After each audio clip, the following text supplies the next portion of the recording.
성경을 직접 펴시고요. 구약 성경 여호수아 22장 1절에서 3절의 말씀을 제가 파트로 읽을 때 우리에게 주시는 하나님의 말씀으로 받으시길 바랍니다.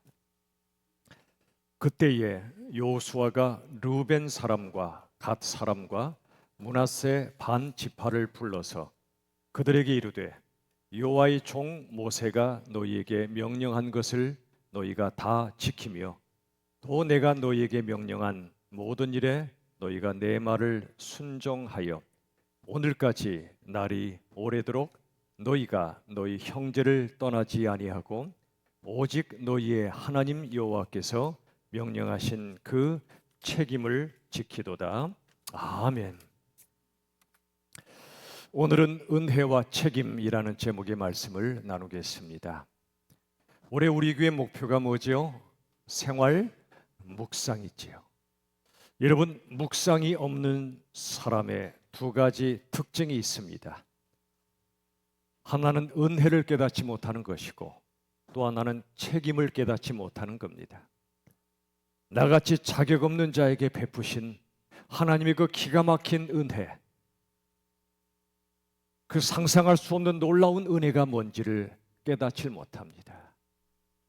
또 한 가지, 은혜는 구하는데 은혜에 따르는 책임이 무엇인가를 또 깨닫지 못할 수 있습니다. 깊은 묵상이 없으면 은혜 또는 책임에 대한 깊은 깨달음이 없는 겁니다. 여러분 어떻습니까? 은혜에 대해서 또는 책임에 대해서 깊이 깨닫고 그렇게 살고 계신가요? 지난 주일엔 은혜의 본질이 뭔가를 말씀드렸습니다. 오늘은 하나님께서 우리에게 은혜와 함께 주시는 우리의 책임에 대한 말씀을 나누도록 하겠습니다. 오늘 본문의 말씀은요, 이스라엘 백성이 약속의 땅 가나안에 들어간 지 약 7, 8년쯤 되는 시점의 일입니다. 가나안 땅의 정복과 분배가 끝났습니다. 전쟁이 사실상 끝난 시점이었습니다. 아직 작은 일들은 남아 있었지만 전체적으로는 이제 큰 일이 완료된 그 시점에 주신 말씀입니다. 오늘 본문의 말씀 바로 앞에 이런 말씀이 있죠. 여호수아 21장 45절 우리 같이 한번 읽겠습니다. 함께 읽습니다. 여호와께서 이스라엘 족속에게 말씀하신 선한 말씀이 하나도 남음이 없이 다 응하였더라. 아멘. 얼마나 좋은 말씀이에요. 보세요. 여호와께서 이스라엘 족속에게 말씀하신, 즉 약속하셨던 선한 말씀이요, 하나도 남음이 없이 어긋남이 없이 다 응하였더라. 다 이루어졌다는 말씀이죠. 우리가 바라는 바 아닙니까?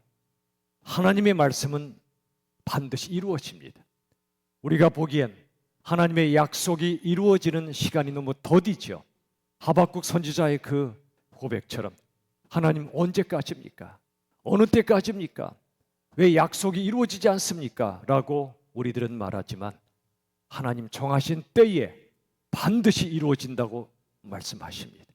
하나님의 때에 하나님의 방식으로 하나님의 약속과 말씀은 반드시 이루어진다는 걸 여러분 믿으시길 바랍니다. 이 말씀이 그 말씀이죠. 21장 45절 그 말씀이 다 응하였더라. 다 이루어졌더라. 가나안 땅 그 정복과 분배의 역사도 하나님이 약속하신 대로 결국 다 이루어졌습니다. 하나님의 주권이며 하나님의 은혜입니다. 하나님의 주권적 은혜로 이루어진 일입니다. 지도자 여호수아, 모세가 죽고 그 막중한 책임을 이어받았던 여호수아, 얼마나 무거웠겠어요. 그 삶이, 그 책임이. 이제 그가 나이 들어 죽음을 목전에 두고 있습니다. 그가 이스라엘 공동체로 하여금 하나님 앞에서 믿음으로 하나 되길 바라는 마음으로 권면한 말씀이 바로 오늘 본문의 말씀이지요. 여호수아 22장 1절 말씀 보십시오. 그때에 여호수아가 르우벤 사람과 갓 사람과 므낫세 반 지파를 불렀습니다. 여러분, 이스라엘에 12지파가 있습니다. 그들에게 이 약속의 땅을 분배했는데 특별히 르우벤 지파, 갓 지파, 그리고 므낫세 지파 중에 절반, 므낫세 반 지파, 그들을 부릅니다.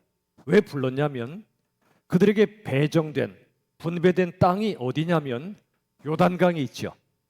요단강 동편 서편이 있죠. 가나안 땅은 서편입니다. 요단강을 건너야 가나안 땅으로 들어가는데, 그래서 모든 땅을 하나님 나라로 통치하게 되는데, 이 세 지파, 정확히는 두 지파 반, 그들은 요단 동편 땅으로 분배받은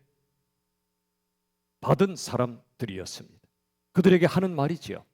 가나안 땅 입구 요단강 동편의 땅을 받은 그들이 어떻게 하나님의 말씀에 순종해야 하는가를 주신 말씀입니다. 자, 22장 3절 보세요. 여호수아. 자, 같이 한번 읽겠습니다. 함께 읽지요.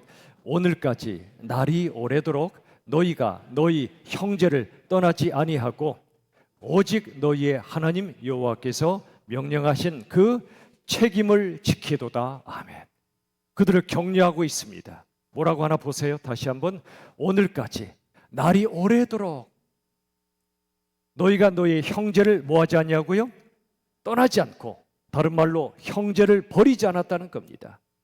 형제, 그들은 영적 가족 공동체였습니다.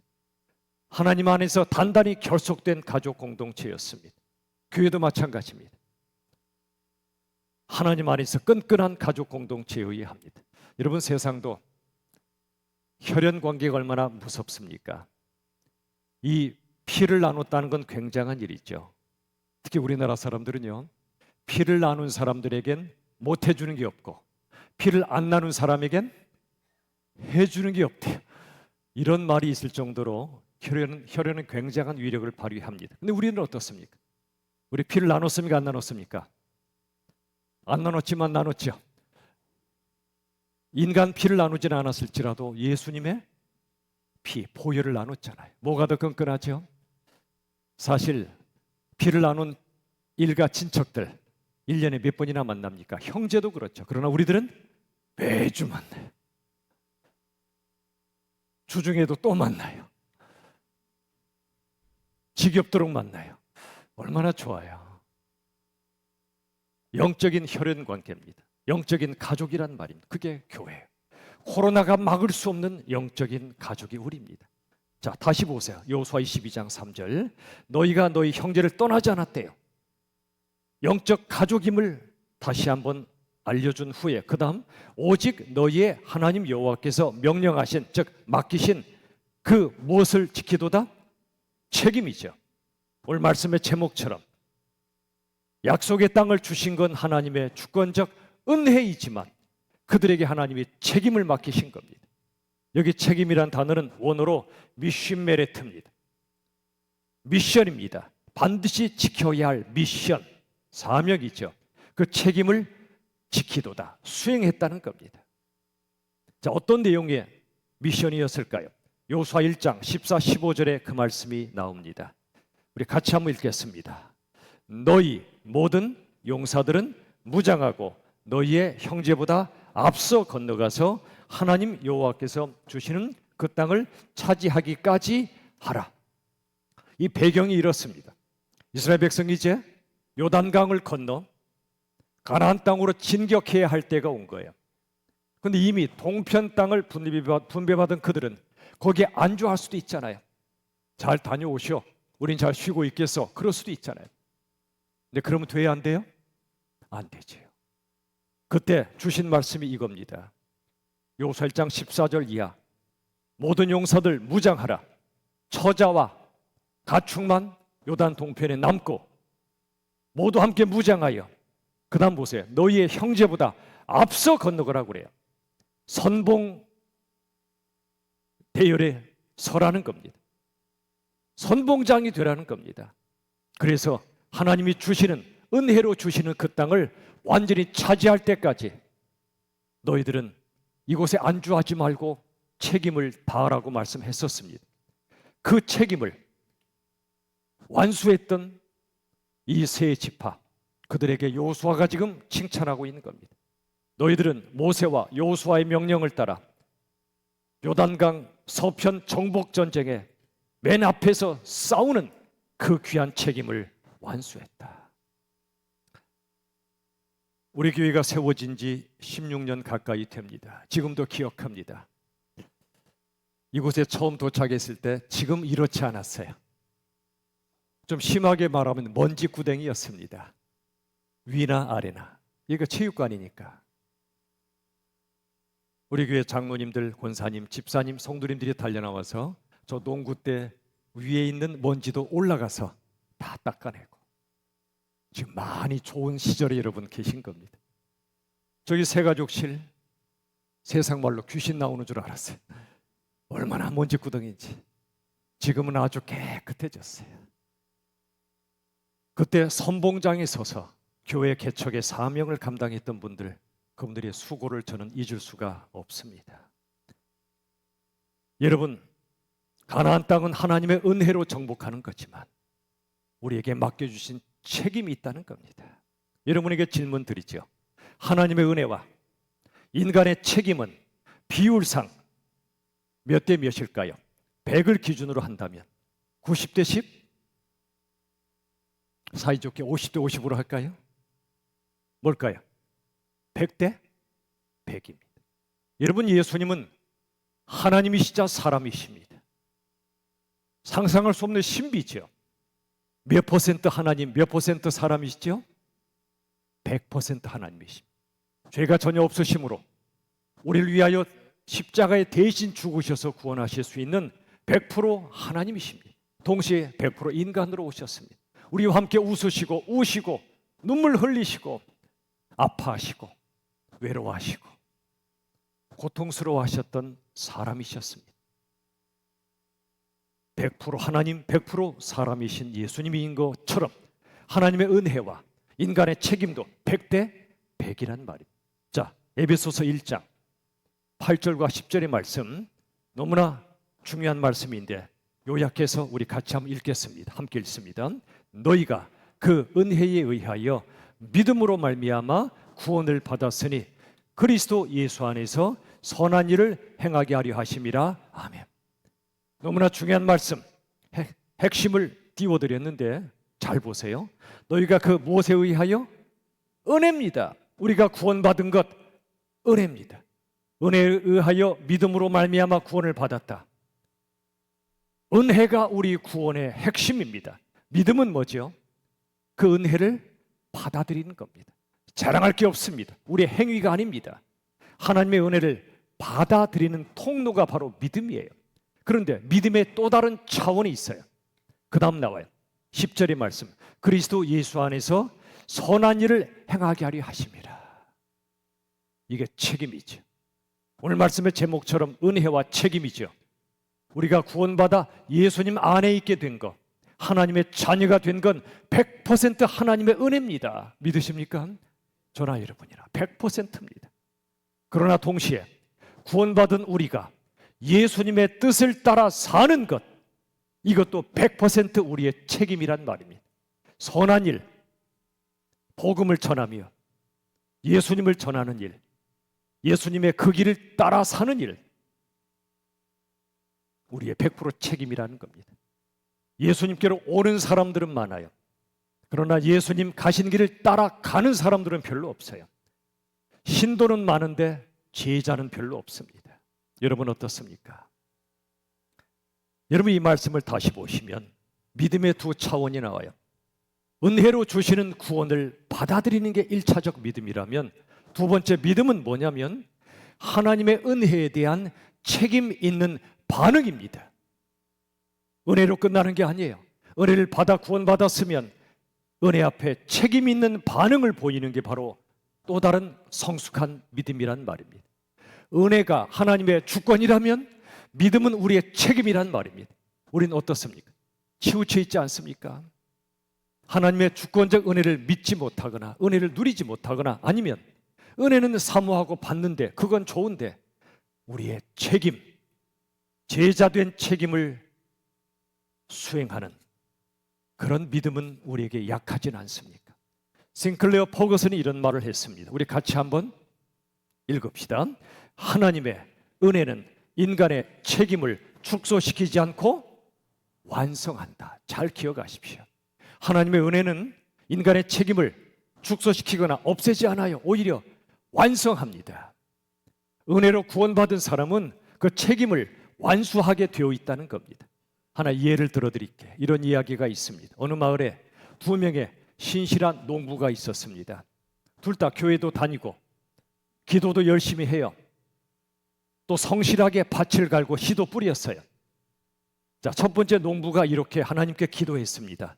하나님, 좋은 날씨를 주시고 풍성한 수확을 허락해 주세요.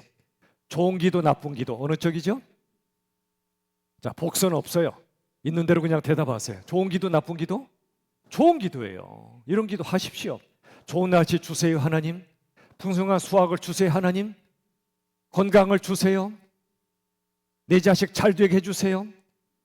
필요한 물질도 허락해 주세요. 하세요. 괜찮아요. 그런데 그가 그 다음에 어떻게 했냐면 이 기도 드린 다음에 집에 가서 푹 쉬었어요. 자, 두 번째 농부는 좀 달랐어요. 먼저 이렇게 기도합니다. 하나님, 비와 햇빛을 알맞게 주시옵소서. 그 다음, 그리고 제 손으로 할 수 있는 모든 일을 최선의 노력을 다하게 해주세요. 라고 기도했어요. 어떤 차이가 있죠? 그리고 그는 밭에 나가 물기를 정비합니다. 병충해를 막으려고 정성껏 손질합니다. 할 수 있는 모든 준비를 했습니다. 첫 번째 농부는 기도는 했으나 그게 끝이었어요.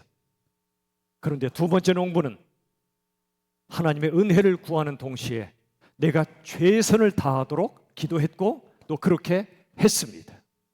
며칠 후에 엄청난 폭우가 내렸습니다. 첫 번째 농부 그 밭은 물에 잠겼고 엄청난 피해를 입었습니다. 두 번째 농부는 미리 물길을 만들어 뒀기 때문에 피해를 최소화할 수 있었습니다. 수확의 계절이 왔을 때 첫 번째 농부는 하나님께 원망했습니다. 하나님, 왜 제 기도를 안 들어주셨나요?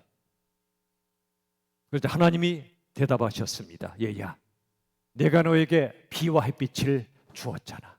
네 기도에 응답해 주었잖아. 은혜를 주었잖아. 그런데 네가 할 일을 네가 안 했구나. 그러나 저 농부는 내가 준 기회를 붙잡았고 열심히 준비했기 때문에 이렇게 결실을 맺은 거야. 우리는 어떻습니까? 어딘가 치우쳐 있지 않습니까? 하나님의 은혜를 구하는 동시에 내가 해야 될 책임을 다하고 있습니까? 우리가 믿는 이 개혁주의 신앙의 두 기둥도 똑같아요. 하나님의 주권이란 기둥과 인간의 책임이란 기둥이 있어요. 치우치면 안 돼.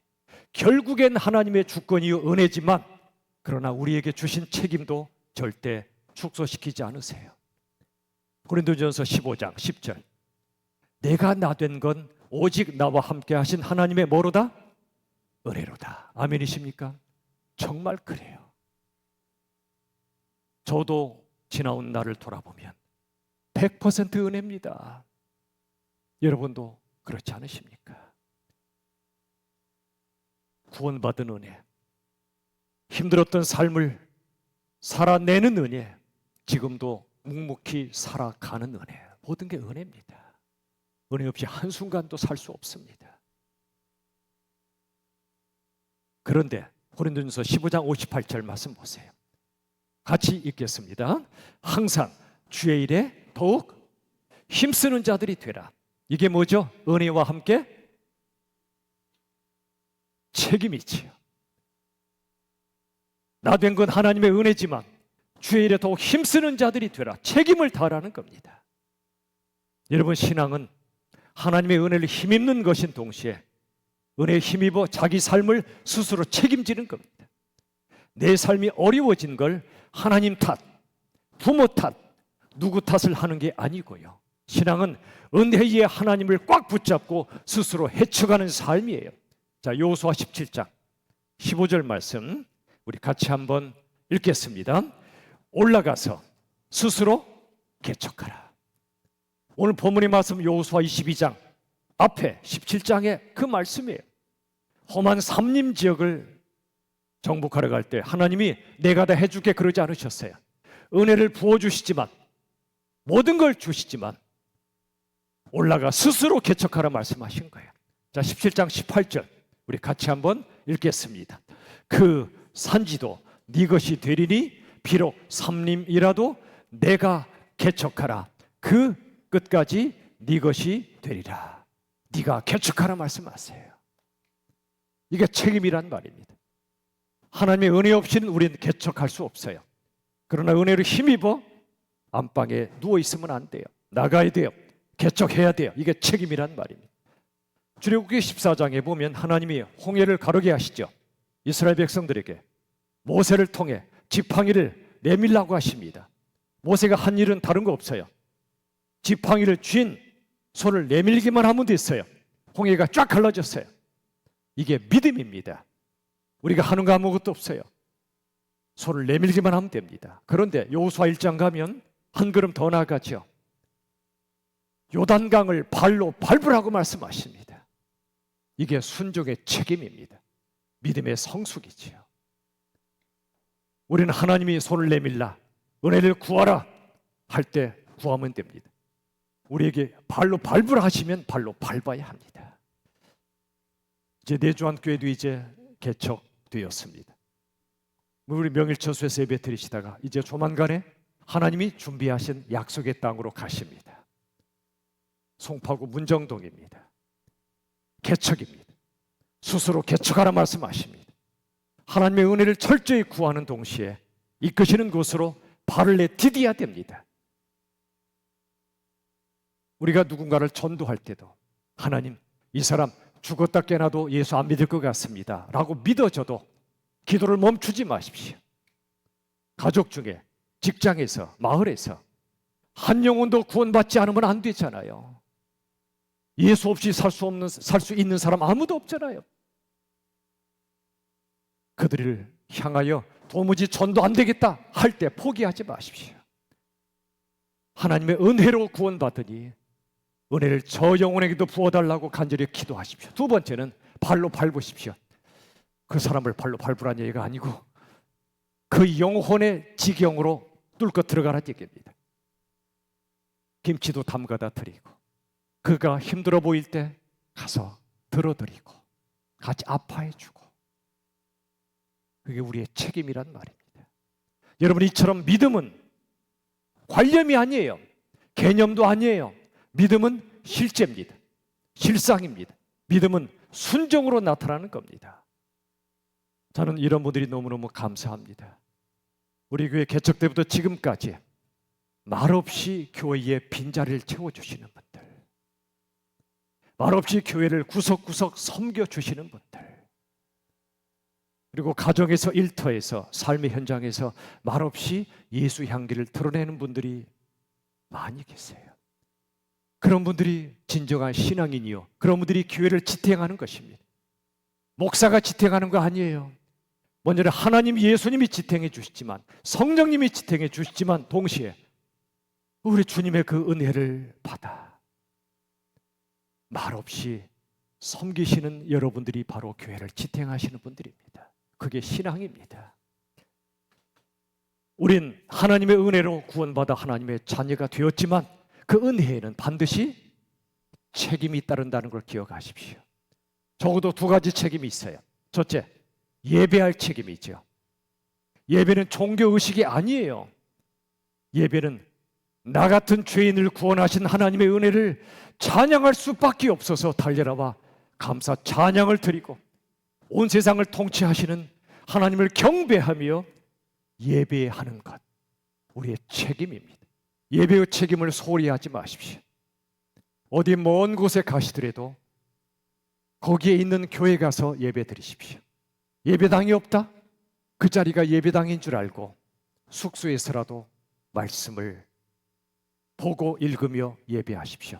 거긴 요즘은 온라인이 발달해서 얼마든지 멀리 가도 영상으로라도 드릴 수 있죠. 그러나 가능하면 현장에서 예배하십시오. 그런데 여러분, 예배는 의무를 넘어 영광입니다. 책임을 넘어 축제입니다. 그저 의무요, 책임에 그치면 좀 힘들 수 있지만 그게 아니에요. 예배는 의무를 넘어 영광이며 책임을 넘어 축제입니다. 시편 40편 6절로 8절의 말씀을 메시지 성경은 이렇게 설명을 해줍니다. 해설해 줍니다. 잘 들어보세요. 주님을 위하여 일하고 주께 그 무엇을 드리려고 해도 주께서는 그런 것 바라지 않으십니다. 종교적인 모습, 경건한 모양새, 주께서는 그런 것 요구하지 않으십니다. 다만 주님의 말씀을 들을 수 있도록 제 귀를 열어주셨습니다. 저는 주께 대답했습니다. 주님, 제가 여기 왔습니다. 저를 위해 베푸신 잔치에 왔습니다. 천국 잔치에 왔습니다. 그게 바로 예배입니다. 예배는 종교의식이 아니라 천국 잔치입니다. 나를 위해 죽으시고 부활하신 예수님을 만나는 자리요, 하나님의 영 안에서 그 사랑의 품 안에서 안식하고 모든 상처와 아픔을 그 은혜로 다 녹여내고 하나님 앞에서 기쁨을 누리는 천국 잔치란 말입니다. 주님의 말씀이 우리 인생에 들어와 우리 존재의 일부가 되는 시간이 예배입니다. 더 나아가 주님의 말씀이 우리 존재의 전부가 될 때까지 우리는 계속 예배를 드릴 책임, 말씀 앞에 나아갈 책임이 있습니다. 삶이 힘들어지고 영혼에 뭔가 혼돈이 찾아올 때 더 기를 쓰고 하나님께 나아가세요.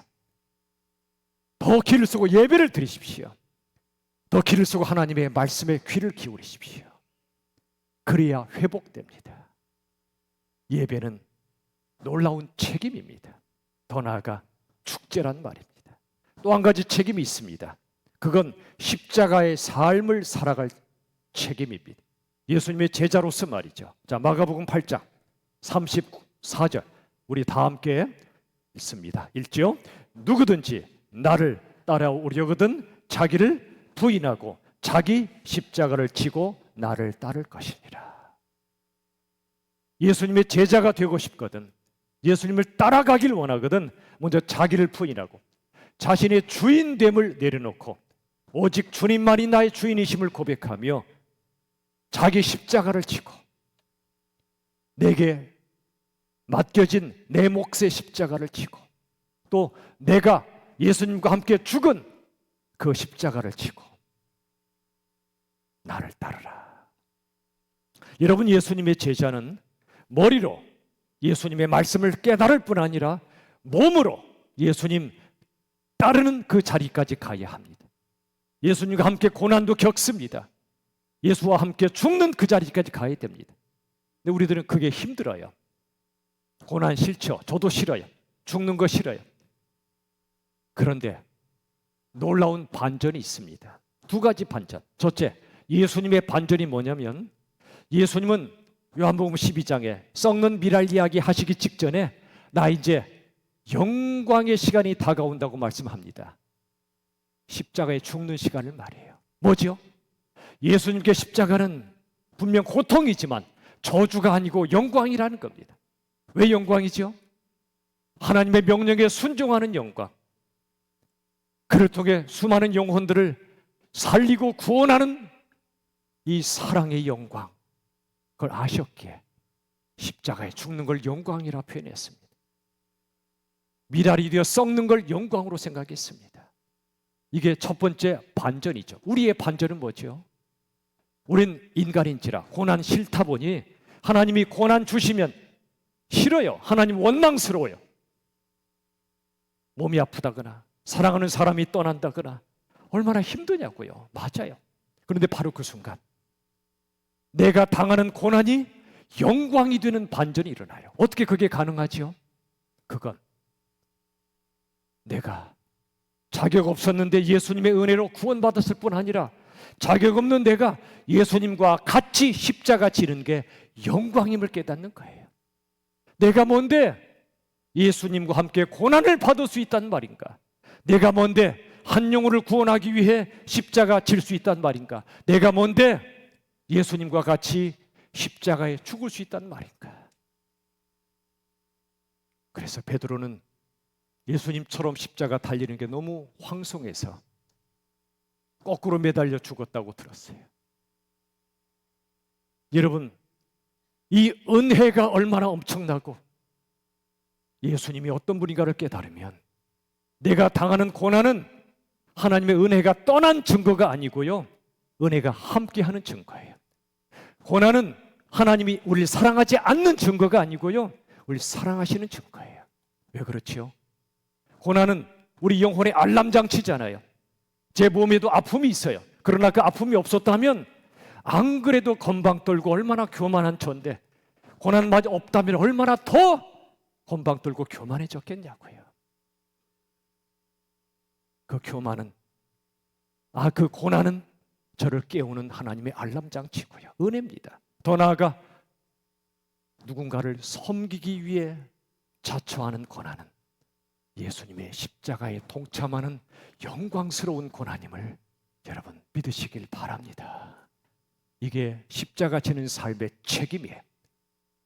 은혜 앞에 감사하는 예배의 책임, 예수님 따라 사는 제자로서 십자가의 삶을 사는 책임, 둘 다 영광 아닙니까?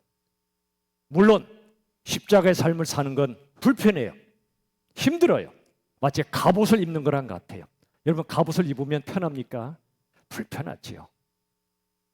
그런데 그 갑옷을 입어야 마치 전신갑주를 입듯이 우리 영이 지켜져요.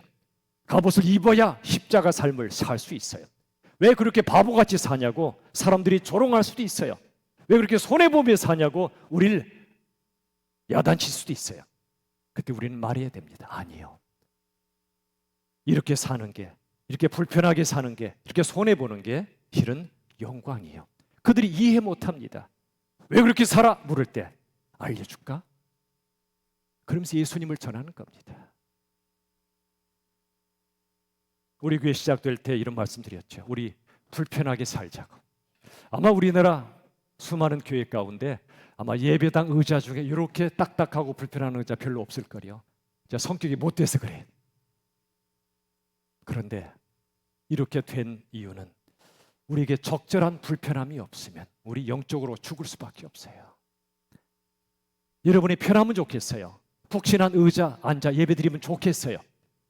그런데 이런 상황을 허락하신 건 안 그래도 졸린 설교 덜 졸리라고, 더 나아가 적절한 불편함이 있어야 우리 영이 살기 때문에, 교회가 교회다워지기 때문에 그런 게 아닐까 싶어요. 십자가 삶을 사는 건 갑옷을 입는 것처럼 불편하지만 그게 영광임을 기억하시길 바랍니다. 더 나아가 여러분 교회 직분, 목사, 장로, 권사, 한소집사, 집사, 서리집사, 그리고 모든 성도의 직분 무겁지요. 그러나 그 무거운 갑옷 같은 직분이 영광임을 기억하시고 그 직분의 책임을 다하십시오. 여러분, 십자가의 삶을 사는 것, 의무를 넘어 뭐라고요? 영광이며 책임을 넘어 축제임을 기억하세요. 기쁨의 축제. 로마서 14장 17절. 하나님의 나라는 오직 성령 안에 있는 의와 평강과 희락이라 말씀하십니다. 하나님의 나라, 힘의 나라인 세상 제국이 아니라 사랑의 나라. 하나님의 나라 어떤 나라죠? 성령 안에 있는, 성령이 부어주시는 의, 평강, 희락의 나라래요. 죄 사함의 은혜를 입은 자만 누리는 의, 그리스도의 의죠. 그 다음에 어떤 고난 중에도 누릴 수 있는 평강, 주님만이 주시는 평강. 그 다음 어떤 슬픔 중에도 빼앗길 수 없는 주님이 주시는 희락, 이 기쁨. 이걸 누리는 것이 바로 우리의 특권이며 예배의 축제됨이며 십자가 지는 사람에게 주시는 가장 큰 기쁨인 걸 믿으시길 바랍니다. 이제 말씀을 맺겠습니다. 사랑하는 여러분, 우리 모두 은혜를 많이 누립시다. 은혜를 받은 만큼 우리들은 은혜를 베풀 수 있어요. 무한한 은혜를 누리십시오. 더 나아가 받은 은혜로 누군가의 은혜를 베푸시고 섬기십시오. 책임입니다. 은혜에서 책임으로 나아가야 됩니다. 더 나아가 책임을 넘어 기쁨의 축제가 되는 예배자로, 십자가 지는 제자로 멋진 신앙인으로 다 사시길 예수님의 이름으로 축원합니다. 시간 찬양합시다. 두 곡을 연이어 부를 텐데요. 찬송가 218장 내 마음과 정성을 다하여서, 그리고 오직 주의 사랑에 매여 시간 전심으로 하나님을 찬양합시다. 내 마음과 정성을 다하여서, 내 마음과 정성을 다하여 주 너의 하나님을, 주 너의 하나님을 사랑하. 내 몸을 아끼고 사랑하듯 내 몸을 아끼고 사랑하듯 형제와 이웃을 사랑하. 주께서 우리에게 명하시니 그 명령 따라서 살아가. 나 항상 주님을 멀리하고 항상 주님을 멀리하고 형제를 사랑하지 못하여 이러한 죄인을 사랑하사 이러한 죄인을 사랑하사 주께서 몸 버려 죽으셨다. 속죄의 큰 사랑 받은 이 몸 내 생명 다 바쳐 충성하. 오직 주의 사랑에 내 영 기뻐 노래합니다. 내 영 기뻐 노래합니다. 이 소망의 언덕 기쁨의 땅에서 주께 사랑 드립니다. 오직 주의 임재 안에 갇혀 오직 주의 임재 안에 갇혀 내 영 기뻐 찬양합니다. 내 영 기뻐 찬양합니다.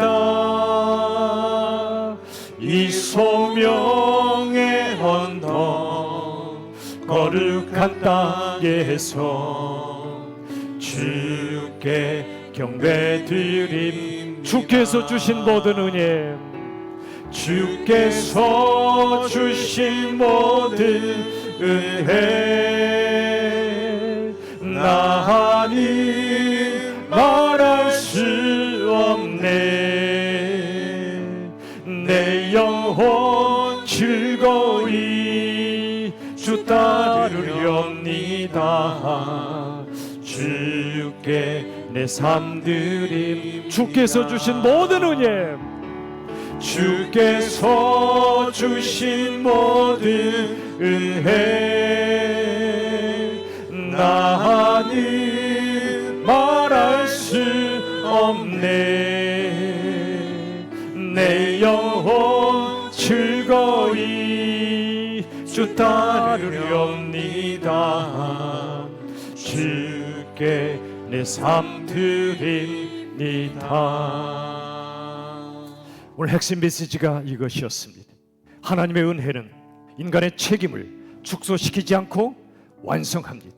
신앙은 하나님의 은혜에 힘입어서 자기 삶을 스스로 책임지는 것입니다. 십자가의 삶은 의무를 넘어 영광이고 책임을 넘어 기쁨의 축제입니다. 우리 시간 묵상의 기도를 드릴 때 하나님의 은혜가 절대로 필요합니다. 은혜를 부어주시옵소서. 그 은혜를 붙잡고 구원받은 하나님의 자녀들, 예수님의 제자로서의 책임을, 십자가의 그 책임, 예배의 책임, 사랑의 책임을 기쁨으로 잘 감당할 수 있게 해달라고 이 시간 함께 기도합시다. 살아계신 하나님, 아버지 하나님, 오 주님, 오 주님, 아버지 하나님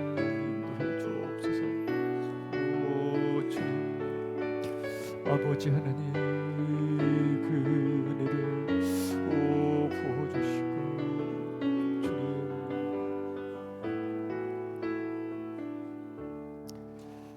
하나님 참 감사합니다.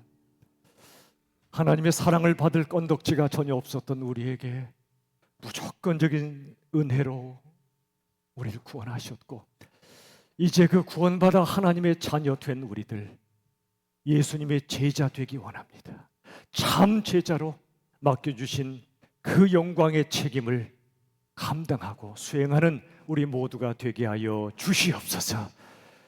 그저 의무가 아니라 영광이 되게 하시고 책임을 넘어 축제가 되는, 십자가가 영광의 축제가 되는 그런 우리 모두가 되고 우리 교회가 되게 하여 주시옵소서.